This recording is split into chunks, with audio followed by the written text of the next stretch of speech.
it's funny. I mean, by this point in the competition, you're just so involved in it. You're so deep in it that you don't really have time to think about or worry about anything else. You know, I'm happy that my other commitments, my day job, you know, that's done with, and the season's over, and now I can focus solely on this. And I thought that meant you almost have more time, but you don't. You're still so focused. You're just so engulfed in everything that this show requires that it still seems pretty flat out.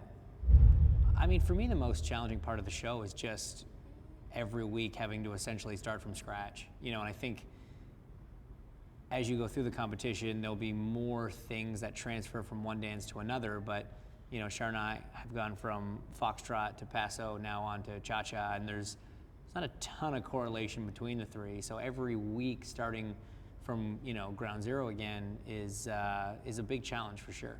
So this week with Face Off, we are going against Ryan and Cheryl, doing the cha-cha, and it's going to be really interesting to see, you know, how this shakes out, not just with our Face Off, but with all of them. I mean, there's some interesting matchups there, and it's going to be interesting to see kind of who comes away with immunity out of the whole thing.